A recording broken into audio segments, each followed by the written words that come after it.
wewe bwana Yesu mtamu yani. Inoma. Yesu na bala. Biblia inasema wazi. Yesu inabidi akamkusanyia nyome watu. Yesu akakaa nao akaanza kuhubiri habari za uzima.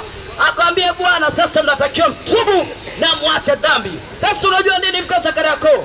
Dhambi mzee baba, dhambi iangalii unaenda msikitini au kanisani au kwa nyumba ya ibada. Yaani bahati mbaya dhambi ni hii. Unajua bahati mbaya unajua mimi nilikuwa ni mtu wa dini. Sasa bahati mbaya dhambi ni kwamba unapoingia kwa nyumba ya ibada dhambi kidogo inakuogopa inatoka. Inakusubiria kwenye mlango wa ibada imetulia. Yaani kama ni matukano amesikilizia, kama ni ulevi umekusikilizia, kama ni ngada imekusikilizia, kama ni uchawi uliufugaji wa majini umekusikilizia. Ukiingia kwa nyumba ya ibada unakuwa so holy, unakuwa mtakatifu, dhambi inakusubiria mlangoni. Ukishatoka tu hivi ina wewe inakuvaa. Ukiingia Kariakoo umevaa kanzu, umevaa suti, umeshika Biblia msafu, mtu akikuchokoka tu kidogo akikutingisha unaanza kumtokana. Ina maana umeenda kwenye dini umetoka lakini bado matukano yanakusumbua. Sasa haya ni matunda ya dhambi. Shida sio kutukana. Shida ni kwamba haujapata mwalimu atakaye kuelekeza namna gani utaacha kutukana na dhambi mingine ambayo inakutesa mwanadamu itakao kufanya usipenye kuingia katika ufalme wa mbinguni. Yesu Kristo akaja na kukata mzizi wa dhambi. Akaja kufyeka baba. Kama ni mashina akachukua akapiga kabisa mizizi, akakatakata mizizi yote ya dhambi isichipuke kwenye shina la mwanadamu. Biblia takatifu inasema wazi Kristo Yesu alipokuja duniani akiwa mfalme wa mwanadamu, akiwa mwanadamu wa pili. Kitabu cha Yohana sura ya 8 Yesu anauliza Wayahudi, ni nani kati yenu ambaye anishtaki kwa mimi nina dhambi? Biblia inasema wakakosa dhambi ya kumshtaki Yesu Kristo. Ina maana Biblia inatuthibitishia kwamba Yesu hakuwa hana dhambi hata moja. Ndio maana Yesu anatamka anasema kwenye kitabu cha Yohana kwamba mtakuwa takatifu kwa sababu mimi niko mtakatifu. Yesu anatuthibitisha kwamba yoyote atakayemsadiki Yesu akiwa Kariakoo atakuwa so holy, atakuwa mtakatifu kwa sababu Yesu Kristo ni mtakatifu. Alafu package ya pili ambayo mtu akimpokea Yesu Kristo anakuwa nao ndani ya moyo wake. Maandiko yanasema Yesu alishinda dhambi mwanaume. Kitabu cha Luka sura yake ya 10 mstari wake 19 Biblia inasema Yesu akawapa mamlaka wanafunzi, akamwambia tazama nimewapa mamlaka kukanyaga nyoka na nge na nguvu zote za mwovu adui. Yesu asema wala hapana nguvu yoyote itakayowazuru. Na maana gani? Yani Yesu ametupa mamlaka ya kukanyaga mashetani, ya kukanyaga mapepo, ya kukanyaga uzinzi, ya kukanyaga cigarette, ya kutokana uraibu wa madawa, ya kukanyaga matusi, ya kukanyaga ufuga majini, ya kukanyaga chuma urete, ya kukanyaga kila ina roho chafu ambazo zimetanda katika nafsi ya mwanadamu. Bwana, ndio maajabu yake Yesu Kristo. Hii ndio ajabu yake Yesu Kristo, ni kwamba Yesu anasema kaeni ndani yangu nami nikaa ndani yenu. Anasema kama vile Baba alivyokaa ndani yangu ndivyo yeyote atakayenisadiki nitakaa ndani yake. Hapo unajua faida za kukaa na Yesu ndani yake ni nini?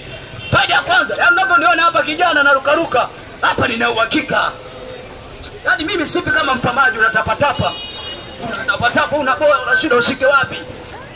Kifo cha mfamaji ni kibaya. Sasa kifo cha mfamaji kinafananishwa na kifo cha mwanadamu ambaye hana uhakika. Yaani anaishi duniani ila hana uhakika. Hajui kama akifa tena peponi au atenda motoni. Kwa amesikilizia kwa njia pana anashinda kuelewa nipite kushoto nipite kulia. Nipite kushoto nipite. Sasa sikia na kuletea njia ili uwe na uhakika, ili uwe na nini na uhakika. Yohana 14 mstari wake wa kwanza tunaanza Yohana 14 mstari wake wa kwanza mpaka 14. Yohana 14:1 mpaka 14. Mpaka 6 hadi 7. Yesu alikuwa na wanafunzi wawili na wapenda wanafunzi. Mmoja anaitwa Tomaso, mwingine anaitwa Filipo. Yesu anafunua kinywa anasema nyumbani mwa Baba mna makao mengi, kama yasingelikuwa nisingeliwaambia, maana ninaenda kuandalia makao. Bali nilipo mimi na nyinyi mpate kuwepo. Mwanafunzi mmoja Yesu anaitwa Filipo, mwingine anaitwa Tomaso, wakamuuliza swali la changamoto. Wakamwambia Bwana, God bless you. Wakamwambia Bwana, babako yuko wapi? Bwana Yesu aliwaambia kwenye sentence yake anasema nyumbani mwa Baba. Sasa anamuuliza babako Yesu yuko wapi? Hawakumtaja Yusufu maana alijua Yusufu sio babake Yesu. Wakamuuliza Yesu babako yuko wapi? Swala changamoto hili. Biblia inasema Yesu Kristo akasa excited, akatabasamu akamwambia mmekaa na mimi muda wote hamjamjua Baba.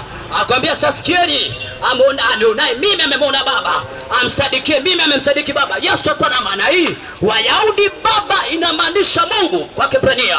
Wayahudi Mungu walimuita Baba Abba, walimuita Abba, Abba Father, walimuita Abba. Abba ni neno la Kiebrania, kwa Kiswahili maana yake Mungu. Kwa Wayahudi Mungu walimuita Baba. Yesu anasema kwamba amonaye Baba, anaonaye mimi amemwona Baba.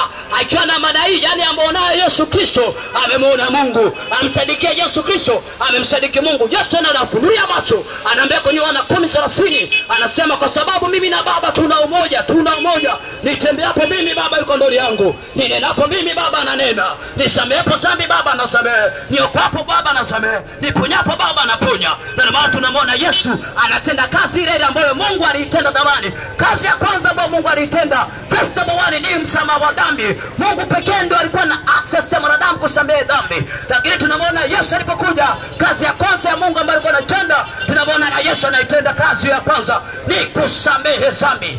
Hakuna mtume mwenye nyodo, mwenye jeuri, mwenye kiburi, mwenye mamlaka ambaye alikuwa anaweza kusamehe dhambi. Bahati mbaya mitume wote washakufa karash. Wote washakata moto. Hamna hata mmoja ambaye alikuwa na nyoda kunyanyuka.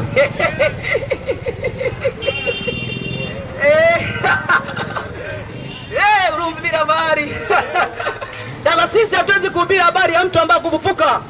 Habari yake tunanayo duniani, alishapotea huko, potelea zake. Atuhubiri habari ya mtume ambaye amekufa akashindwa kufufuka. Wewe. Tunahubiri habari ya Yesu ambaye alienda msalabani, akatoka aliwaambia Wayahudi mtanizika siku ya ngapi? Siku ya 3 itafufuka. Wakazani kwa Yesu anaongea uongo sana, mitume wao wengine wa uongo. Maandiko yanasema alipomzika Yesu kaburini, ardhi imemkamata. Siku ya kwanza, siku ya pili, siku ya 3 mwanaume akatikisa ardhi. Alipotikisa ardhi ikatika, Biblia inasema Yesu akafufuka kutoka katika wafu. Alafu akawatokea wanafunzi ndani ya siku 40, kitabu cha Matendo ya Mitume kuanzia sura yake ya kwanza mpaka mstari wake ya 10. Yesu akatokea ndani ya siku 40. Alafu Matendo ya Mitume inathibitisha, maandiko yanasema kisha Yesu akapaliwa kwenda juu mbinguni. Nikatanda wingi kubwa la malaika akatulia, wakaambia watena sala wake Yesu au mitume wa Yesu, anasema kama vile mnavyomwona akipaa kwenda juu mbinguni. Biblia inasema ndivyo Yesu atakavyorudi. Isa ni Mariam ndio ishara ya kiyama. Ndivyo Yesu atakavyorudi. Anasema kama vile alivyopaa kwenda juu mbinguni ndivyo atakavyorudi. Na maana maandiko yanasema kila jicho litamwona na kila ulimi utakiri kwamba Yesu ni Bwana. Yaani wasubiri nikwambie, kuokoka ni jambo la muda.